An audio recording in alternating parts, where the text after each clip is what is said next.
আকিব ভাই কি করতেছেন ছাদে? আজকে আমি একটা নাটকের কাজে আসছি। তো নাটকটা অনেক সুন্দর হয়েছে। এই নাটকটা খুব দ্রুত মাসুমের ইউটিউব চ্যানেলে আপলোড হবে। তো নাটকটা প্রায় 40 মিনিটের। নাটকটা এত সুন্দর হয়েছে এটা বলার মতো নাই। তো সবাই এই নাটকটা দেখবেন। নাটকটা আমাদের স্ক্রিপ্ট রাইটার এবং কি ক্যামেরাম্যান এবং কি এডিটিং সব কিছু আমি নিজে করছি। আমার অনেক কষ্ট হয়েছে, পরিশ্রম হয়েছে। তো আপনাদেরকে বিনোদন দেওয়ার জন্য, আপনাদেরকে ভালো কিছু উপহার দেওয়ার জন্য একটু কষ্ট করব, তাতে কোনো সমস্যা নেই, কিন্তু সাপোর্ট করবেন। এই RM Music 004 ওই চ্যানেলে ভিডিওটা আপলোড হবে। এখন আমার যে শটটা হচ্ছে এটা হচ্ছে বাবার। এই যে বাবা এখন আমি খুদা হাফেজ, ভালো থাকেন।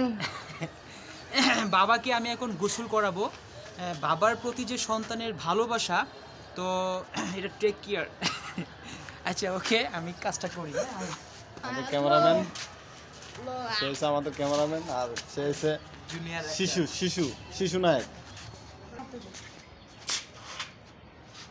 ও আসল কথা, নাটকের কাজে তো আমি ঢুকছি, এই জন্য আপনার এই গিম্বালের কাজটা কিন্তু সবাই করতে পারে না। ওইটা আমি শিক্ষা নিছি, তো ওইটা আমি পারি, ওরা শিখে না, এই জন্য পারে না। এই জন্য আমি জাস্ট এই যে ক্যামেরা দিয়ে স্ট্যান্ড দিয়ে ভিডিও করতেছি, কি করার। আমার কপালে কিন্তু আবার এই যে গিম্বালের যে শটগুলো এটা কিন্তু নাই, বুঝছে। নিজের কাজ করলে যাই হয় আর কি।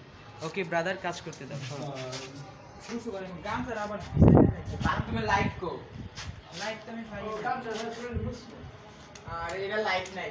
হরো মানে লাইটটা না লাগা দিছি না। এসে দাঁড়া এতে তুই লিক করবি কি লিগা? ও এই শটটা আইফোন দিয়ে লিয়ে দেই। হ্যাঁ এটা আইফোন দিয়া, হ্যাঁ এটা দেই। ঠিক মাইক লাগবে যে মাইক লাগবে আইফোন দিয়ে লিয়ে না কেমনে সুন্দর করে কাছে যায়। এটা হচ্ছে আমাদের ক্যামেরা। এই ক্যামেরাতে আমরা সব ভিডিও করি। এই যে আমাদের ক্যামেরা, এটা সব ভিডিও করা হয়।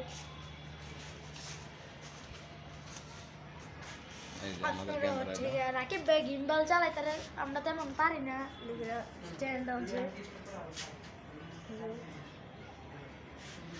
এটা নাটকের কাজ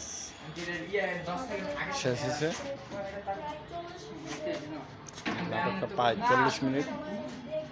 প্রায় নাটকটা লোকজন আছে প্রায় 18 জনের মতো। নাটকটা শীঘ্রই চ্যানেলটাতে আসবে, বৃহস্পতিবারে। সবাই দেখবেন। আশা করি নাটকটা অনেক সুন্দর হয়েছে। ভিডিওটা অনেক সুন্দর হয়েছে, সবাই দেখেন আশা করি। সেও অভিনয় করছে।